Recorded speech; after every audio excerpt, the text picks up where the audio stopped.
सत्य वचन, अमर वचन, जीवित वचन, दिव्य वचन, सत्य वचन, अमर वचन, जीवित वचन। साई दा बामा बनी दा बामा बगरे सा निरे सा निरे सा निरे सा निरे सा। दिव्य वचन, सत्य वचन, अमर वचन, जीवित वचन, दिव्य वचन, दिव्य वचन।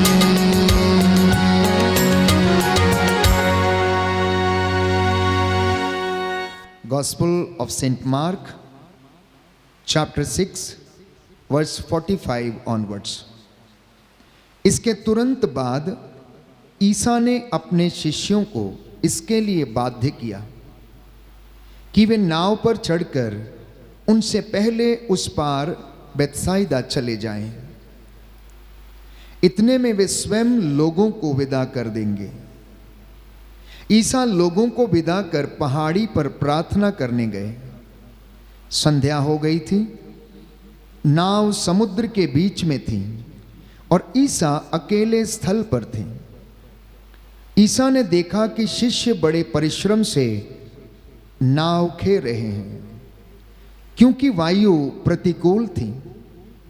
इसलिए वे रात के लगभग चौथे पहर समुद्र पर चलते हुए उनकी ओर आए और उनसे कतराकर आगे बढ़ना चाहते थे। शिष्यों ने उन्हें समुद्र पर चलते देखा।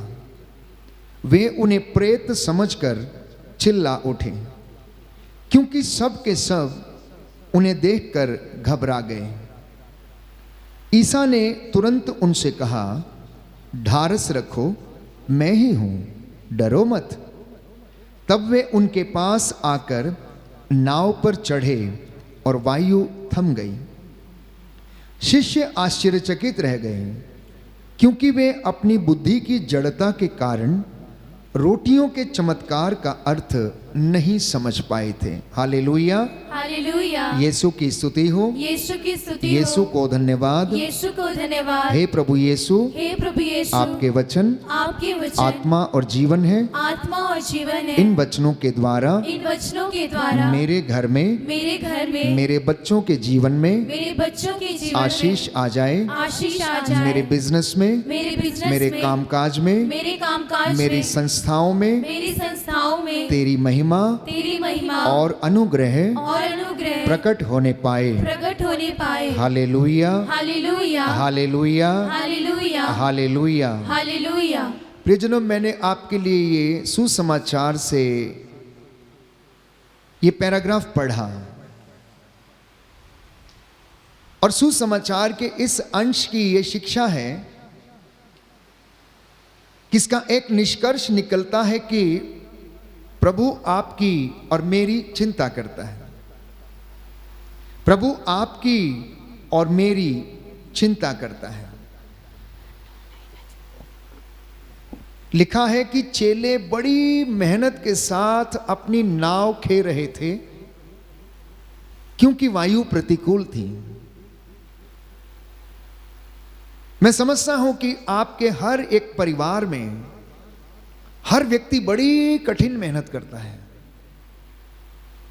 चाहे पति हो या पत्नी हो, चाहे बच्चे हों। किसी किसी घर में यदि 4 लोग हैं तो चारों के चारों नौकरी करते हैं, मम्मी भी, पापा भी, बेटा भी और बेटी भी। लेकिन आश्चर्य का कारण यह है कि उस घर में शांति नहीं ठहरती, प्रेम नहीं ठहरता, सफलता नहीं मिलती, उनमें आपस में बनती नहीं। हालांकि वो अपने जीवन की नैया को बड़ी मेहनत के साथ खेते हैं, पैसा कमाते हैं, कमा कर लाते हैं, खाते हैं, लेकिन कहीं ना कहीं किसी चीज की मैं समझता हूं कि कमी रह जाती है। इसी तरह बहुत सारे लोग अपने खेतों में, दफ्तरों में काम करते हैं, बड़ी मेहनत करते हैं, लेकिन जितनी मेहनत का फल उन्हें मिलना चाहिए शायद कभी कभी नहीं मिलता है। जानते हैं क्यों? मैं समझता हूं बाइबल के अनुसार क्योंकि उनकी जिंदगी में यीशु नहीं है जो उन्हें वो सफलता प्रदान करता है, जो अनुग्रह वो उन्हें प्रदान करता है, वो उनकी जिंदगी में नहीं है। बाइबल हमें बताती, सुक्ति ग्रंथ में हम पढ़ते हैं, यदि कोई धनी बनता है तो केवल और केवल परमेश्वर के आशीर्वाद से। लोगों के पास पैसा है, उसके ऊपर आशीष नहीं है तो वो किसी काम का नहीं है। लोगों ने विवाह रचाए, शादियां की, लोग जीते हैं, जीवन व्यतीत करते हैं, लेकिन यदि उस घर में बरकत नहीं है, प्रेम नहीं है, तो ईश्वर का आशीर्वाद वहां पर नहीं है। तो परमेश्वर जब आपके घर में निवास करता है, यीशु जब आपके घर में कदम रखता है, तो उद्धार आता है, शांति आती है, चंगाई होती है। अब एक बहुत साधारण सा उदाहरण मैंने आपके लिए पढ़ा बाइबल से कि ईसा समुद्र पर चलते हैं। ईसा समुद्र पर चलते हैं, अपने चेलों की देखरेख करने के लिए जाते हैं, उनकी चिंता करते हैं। वो उन्हें देखते हैं कि उनके चेले कितनी मेहनत कर रहे हैं और कितनी मुश्किल से अपनी नाव को खे रहे हैं। वो उनके पास से चले जाना चाहते थे, इसलिए वो चौथे पहर पानी पर चलते हैं और समुद्र के ऊपर वो चलकर आगे बढ़ते हैं। चेले उन्हें देखकर डर जाते हैं। उन्होंने सोचा कोई प्रेत पानी के ऊपर चल रहा है, क्योंकि अभी तक ऐसा उन्होंने कभी अनुभव नहीं किया था। प्रभु उन्हें सांत्वना देते हैं और उनसे यही कहते हैं कि डरो मत, मैं ही हूं, डरो मत, मैं ही हूं। लिखा है, शिष्यों ने उन्हें समुद्र पर चलते देखा, वे उन्हें प्रेत समझकर चिल्ला उठे, क्योंकि सब के सब उन्हें देखकर घबरा गए। ईसा ने तुरंत उनसे कहा, ढारस रखो, मैं ही हूं, डरो मत। तब वे उनके पास आकर नाव पर चढ़े और वायु थम गई। वायु थम गई। ईसा के नाव पर कदम रखते ही वायु थम गई, तूफान थम गया। अब उन्हें ज्यादा मेहनत नहीं करनी पड़ रही थी, वो आराम से अपनी नाव को खे रहे थे, क्योंकि उस नाव में ईसा की उपस्थिति थी। प्यारे भाइयों और बहनों, ईसा के हमारे घरों में, जीवन में आ जाने से बहुत सारे बंधन टूट जाते हैं। इस सुसमाचार के द्वारा प्रभु यीशु हमें यही बताना चाहता है। बोलिए amen, amen, hallelujah, hallelujah, hallelujah, hallelujah, hallelujah, hallelujah. हे प्रभु यीशु, हे प्रभु यीशु, मेरे घर में, मेरे परिवार में, मेरे जीवन में आ जाइए, आशीष दीजिए, जिससे कि मेरे दुख और मेरे कष्ट हल्के हो जाएं। Hallelujah, hallelujah, hallelujah, hallelujah, hallelujah, hallelujah. तो ईसा की उपस्थिति मात्र से लोगों की जिंदगी में चमत्कार होते हैं, ये पवित्र बाइबल हमें बताती है।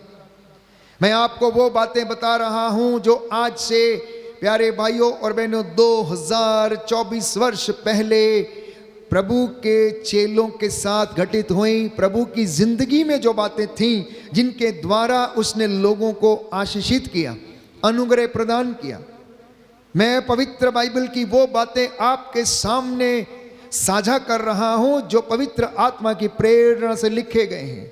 इसलिए ये वचन आपको आज जिंदगी प्रदान करेंगे यदि आप चेलों के जैसे, गैर यहूदियों के जैसे, लोगों के जैसे इस वचन को स्वीकार करेंगे और ईश्वर को अपने घर में जगह देंगे।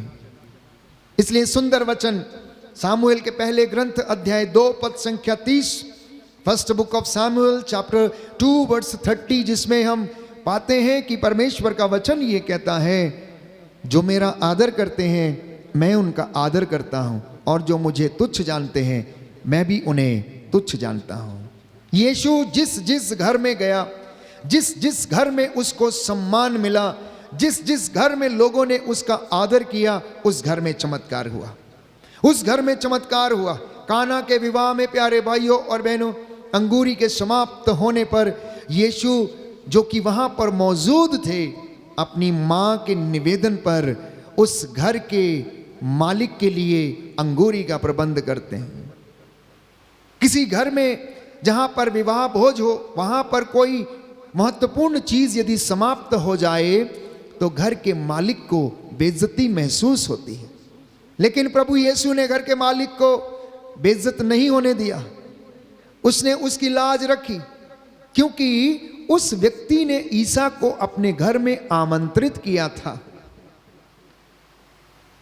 उस व्यक्ति ने ईसा को अपने घर में आमंत्रित किया था और यीशु मसीह उस दिन अपने चेलों और अपनी मां मरियम के साथ उस घर में थे। और जिस घर में यीशु हो तो उस घर में किस चीज की कमी हो सकती है, ये बात हमें समझ में आती है। सुनिए ध्यान से, जिस घर में यीशु हो या जिस घर में यीशु है तो उस घर में किस चीज की कमी हो सकती है? किसी चीज की कमी नहीं हो सकती। प्यारे भाइयों और बहनों, मां मरियम ने निवेदन किया कि इस घर में अंगूरी समाप्त हो गई है। उसने उससे कहा कि मेरा अभी समय नहीं आया है। मां मरियम ने चेलों से कहा, देखो जैसा ये कहता जाए वैसा ही करते जाना, क्योंकि मां मरियम ने यीशु के बचपन से उसे ऐसे चिन्ह चमत्कार करते हुए देखा था और वो जानती थी कि यीशु, प्यारे भाइयों और बहनों, असंभव को संभव कर सकता है। इसलिए यीशु ने क्या किया? चेलों से कहा, इन मटकों को जो वहां पर पड़े हुए थे पानी से भर दो। इन मटकों को पानी से भर दो। उन्होंने भर दिया और उसके बाद उन्होंने कहा, अब इसे निकाल कर ले जाओ और भोज के प्रबंधक को दे दो। उसने चखा और ऐसी अंगूरी का स्वाद उसने लिया जो आज तक उसने पहले कभी नहीं चखी थी। जो आज तक उसने पहले कभी नहीं चखी थी, वो आश्चर्यचकित हो गया। ये हमारे प्रभु का कमाल है जिसकी हम आराधना करते हैं, जिसकी हुजूरी में आप इस वक्त बैठे हैं। संध्या के समय आपका पूरा घराना आशीषित हो रहा। इसलिए मैं चाहता हूं कि आप पवित्र बाइबल को, वचन को पढ़ें, यीशु को अपनी जिंदगी में, अपने घर में, अपने परिवार में आमंत्रित करें। आपकी जिंदगी से तूफान थम जाएंगे, बीमारियां चली जाएंगी, बंधन टूट जाएंगे, अहंकार, ईर्ष्या, द्वेष समाप्त हो जाएगा यदि आप पवित्रता में, विश्वास के साथ, ईमानदारी से इस वचन को ग्रहण करेंगे। बोलिए आमीन, आमीन, हालेलुया, हालेलुया, हालेलुया, हालेलुया। यीशु की स्तुति हो, यीशु की स्तुति यीशु हो, को धन्यवाद। यीशु को धन्यवाद। हे प्रभु यीशु, हे प्रभु यीशु, मेरे जीवन में मेरे जीवन रोग में बीमारी का, रोग बीमारी का, दुष्ट आत्माओं का, दुष्ट आत्माओं बुराई का, की आत्मा का बुराई की आत्मा कोई का अधिकार नहीं है। कोई अधिकार मुझे नहीं है। आशीष दीजिए मुझे आशीष जिससे दीजिए, कि मैं जिससे कि आपकी मैं हजूरी में आपकी सदा हजूरी में बना रहूं। सदा बना रहूं। आमीन। आमीन। दूसरा उदाहरण हम जानते हैं, बाइबल हमें बताती, प्यारे भाइयों और बहनों, योहन का सुसमाचार अध्याय 11 पद संख्या 1 से 14। योहन का सुसमाचार अध्याय 11 पद संख्या 1 से 44 तक यदि आप पढ़ेंगे तो वहां पर एक सुंदर वाक्य है जिसे कि प्रभु हमारे बीच में रखते हैं। और ये लाजरस को जीवन दान देने की बात यहां पर कही गई है। लाजरस को जीवन दान देने की बात जब हम सुनते हैं तो लाजरस बीमार पड़ गया। उसकी 2 बहनें थी, मार्था और मरियम।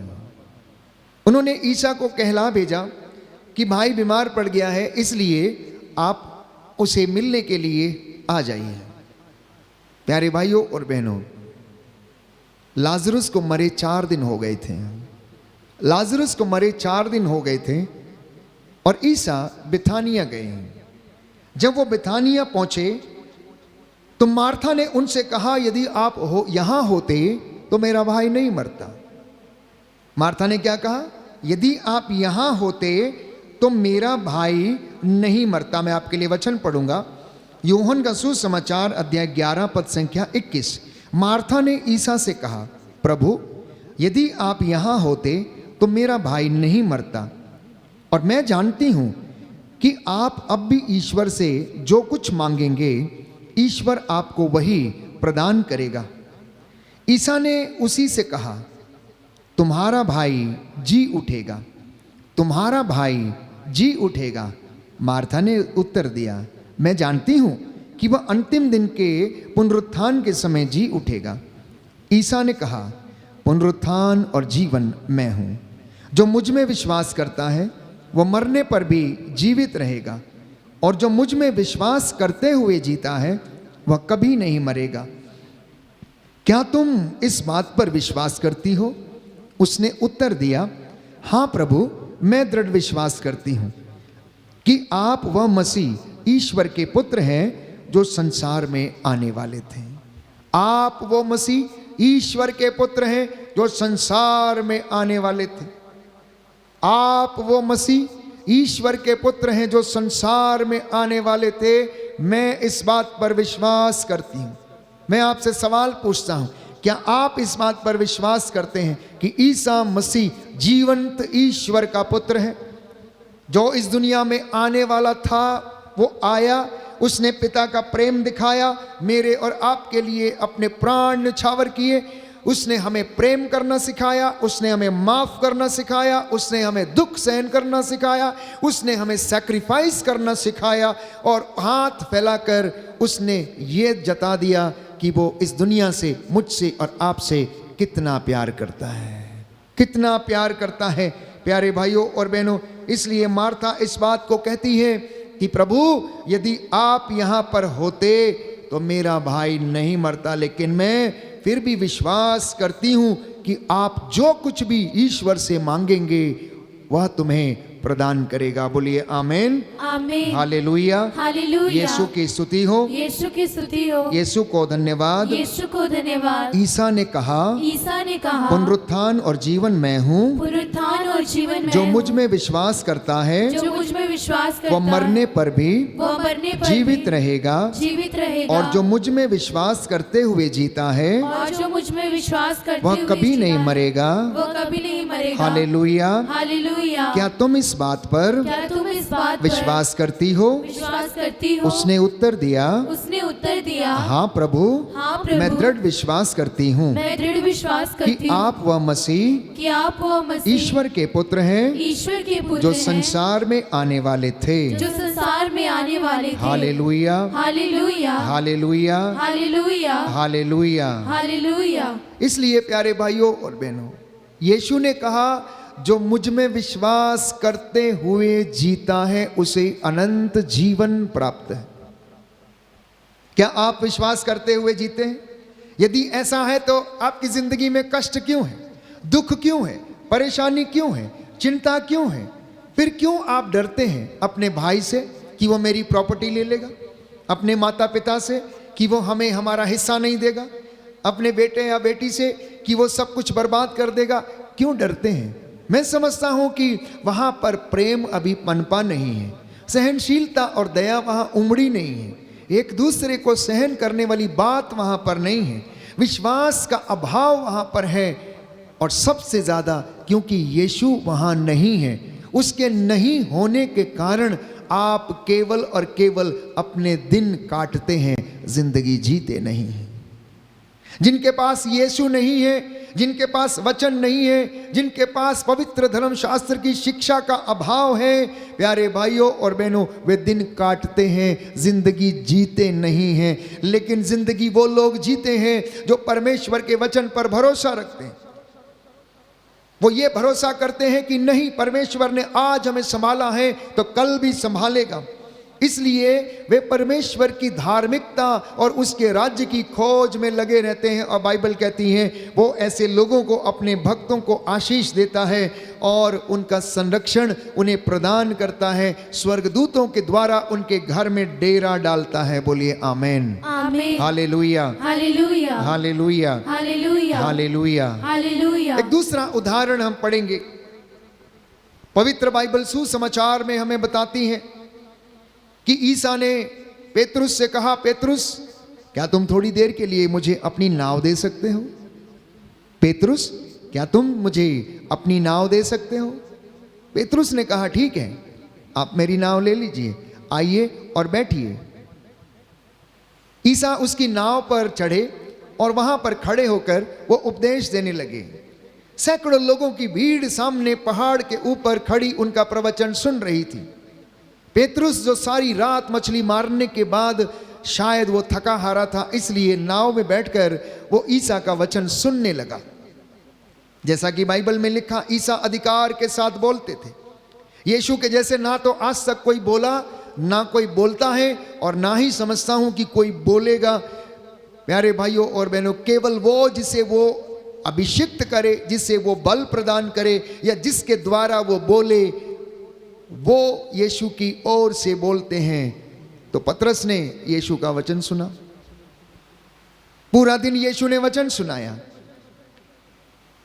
यीशु के वचन जो आत्मा और जीवन है, उनमें जीवन था। तो पेतरुस ने सुना, तो पेतरुस के अंदर जो सामर्थ्य नहीं था वो सामर्थ्य भरने लगा। उसे बहुत सारा ढारस मिला, बहुत सारा मोटिवेशन मिला, क्योंकि यीशु अधिकार के साथ लोगों को शिक्षा दे रहे थे, वो लोगों को प्रवचन सुना रहे थे।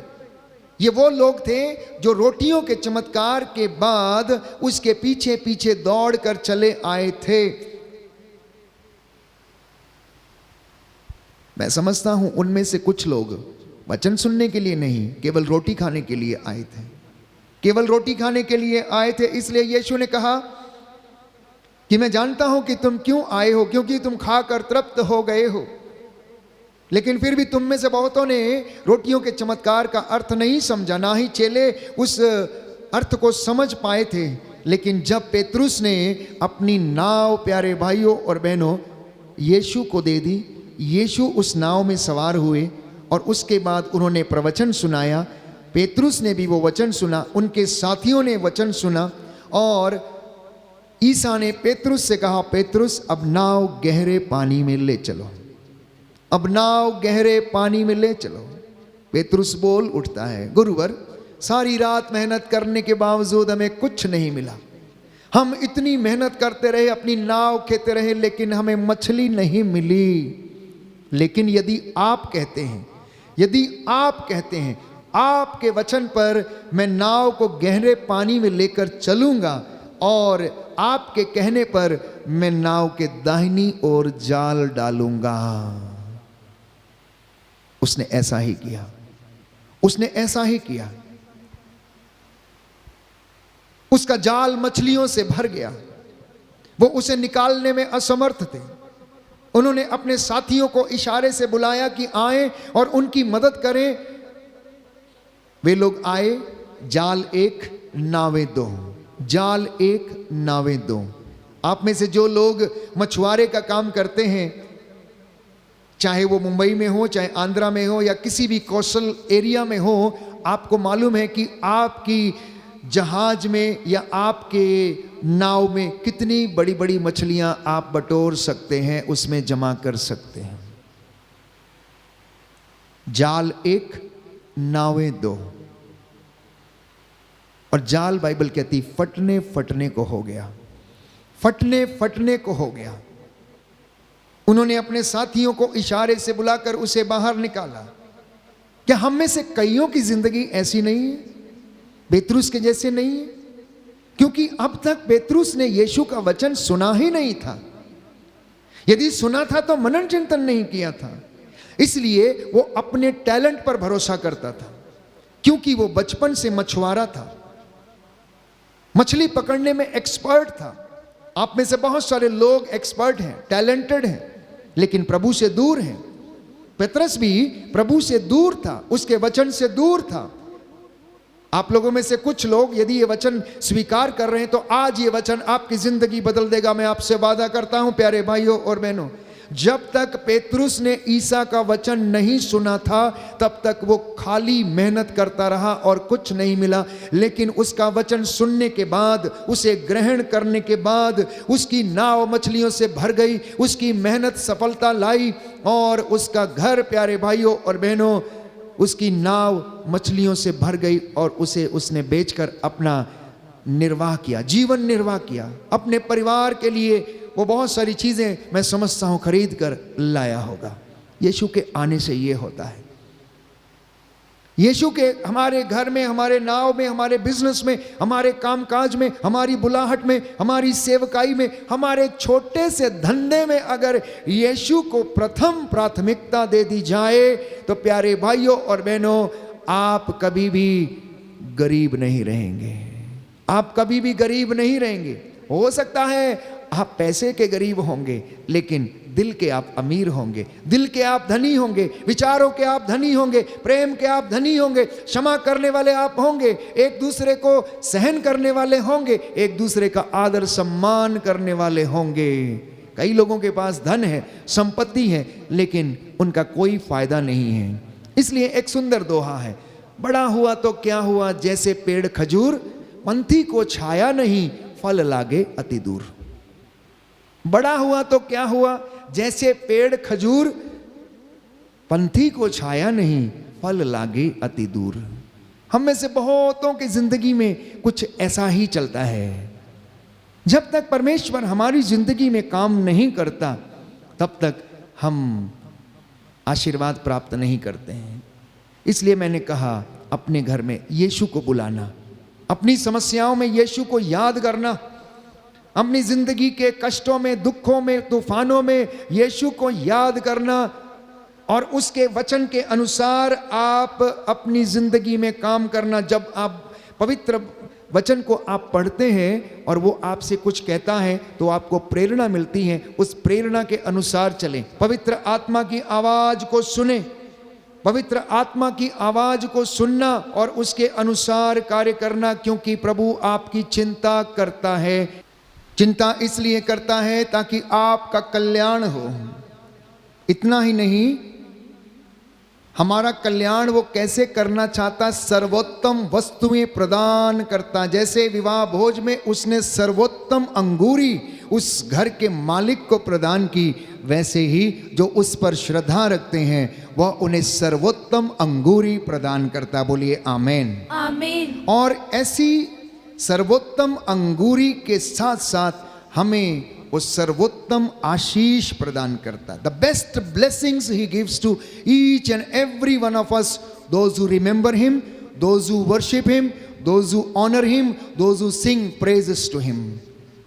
जब वो वरदान देता है तो प्यारे भाइयों और बहनों, वरदान, बेस्ट गिफ्ट्स हमारी जिंदगियों में वो हमें प्रदान करता है। इसलिए बाइबल हमें बताती है कि परमेश्वर आपकी चिंता करता है जिससे कि आपका कल्याण हो। यदि आप योहन के 3 पत्र उसके अध्याय 1 पद संख्या 2 में पढ़ेंगे तो लिखा है, मेरी हार्दिक कामना ये है कि आपका सब तरह से कल्याण हो, आपका सब तरह से कल्याण हो और आपकी आत्मा की तरह आपका शरीर भी पूर्ण स्वस्थ रहे।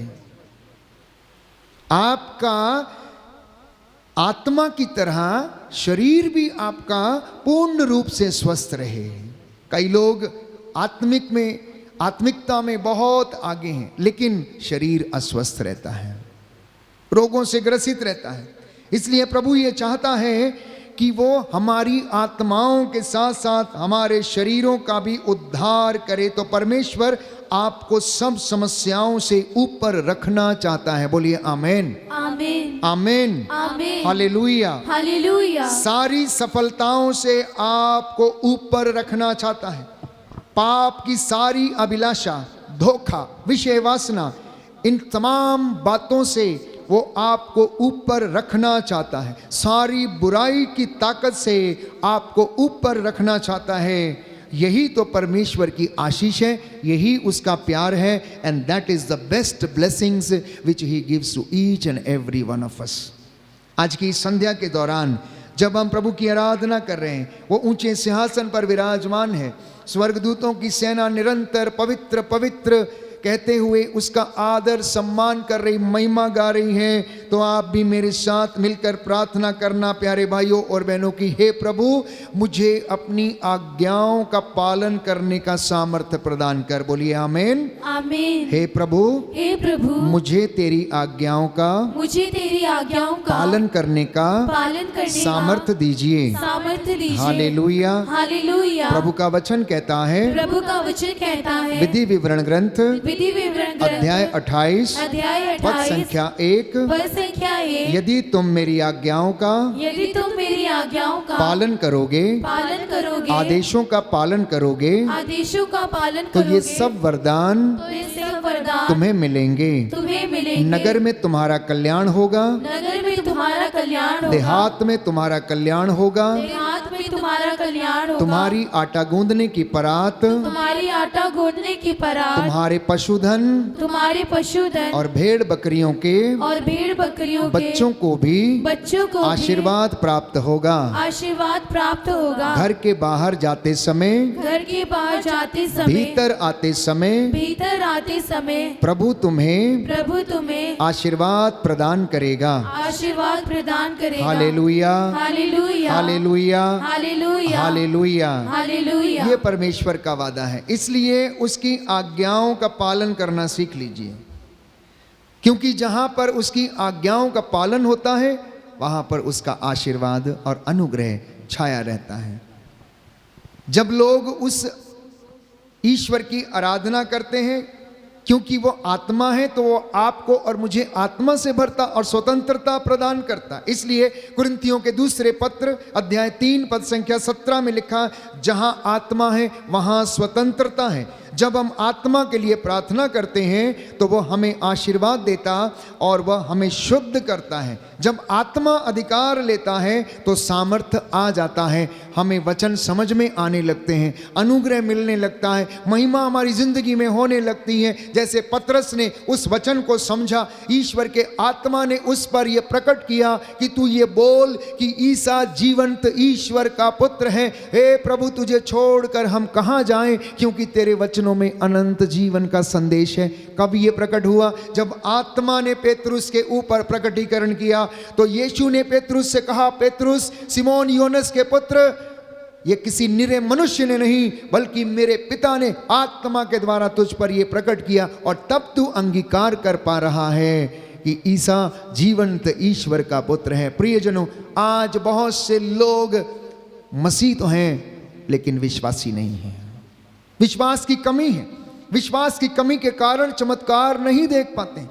वो जिंदगी में निराश हो जाते हैं, हताश हो जाते हैं, इसलिए भटक जाते हैं। जैसे पतरस निराश हो गया, पूरी रात मेहनत करने के बाद उसे मछली नहीं मिली और वो निराश हो गया, थक गया। लेकिन यीशु ने उससे कहा कि अपनी नाव गहरे पानी में ले चलो, नाव के दाहिनी ओर जाल डालो। और उसने कहा, तेरे कहने पर आज मैं ये करूँगा। आप में से जितनों ने ये वचन सुना है, ऑनलाइन यूट्यूब चैनल के माध्यम से जितने भी लोग ये वचन सुन रहे हैं, आज यीशु के वचन के अनुसार अपनी ज़िंदगी में निर्णय लेना। चाहे वो पढ़ने लिखने वाले बच्चे हों, चाहे वो विवाहिक जीवन की तैयारी कर रहे हैं वो बच्चे हों, चाहे वो नौकरी की तलाश में हैं वे लोग हों, चाहे कोई घर बनाना चाहता है या अन्यत्र कहीं खेत खरीदना चाहता है या दुकान चलाना चाहता है, बच्चों की परवरिश करना चाहता है, वचन को पढ़ना और वचन के अनुसार अपने घर का देखभाल करना, पालन पोषण करना। मैं आपको विश्वास दिलाता हूँ, आप उसकी दया से, महिमा से वंचित नहीं रहेंगे। आइए हम प्रार्थना करें कि प्रभु हमारी ज़िंदगी से बंधन टूटें, हमारी ज़िंदगी में अनुग्रह छाए, हमारी ज़िंदगी में आशीष आए। प्रभु से कहें, तोड़ दे, सारे बंधन तोड़ दे, निराशा के बंधन, अविश्वास के बंधन, धागे ताबीज़ों के बंधन, तंत्र मंत्र जादू टोने के बंधन, ईर्ष्या द्वेष अहंकार के बंधन, हर प्रकार की वासना अश्लीलता के बंधन, हर प्रकार के घृणा के बंधन, दलबंदी के बंधन और ऐसे जो कुछ लाइलाज बीमारियों के बंधन है हमारी ज़िंदगी से टूटे। प्रभु से आशीष मांगेंगे, उसकी वेदी की ओर आप देखना, अपनी दृष्टि प्रभु की ओर लगाना, ब्लेसड सैक्रामेंट की ओर देखना, जहाँ प्रभु यीशु पूरे अपने महिमा और सामर्थ्य का जो अधिकारी है मौजूद है। प्यारे भाइयों और बहनों, आपके परिवार को अनुग्रह प्रदान करे। आमीन।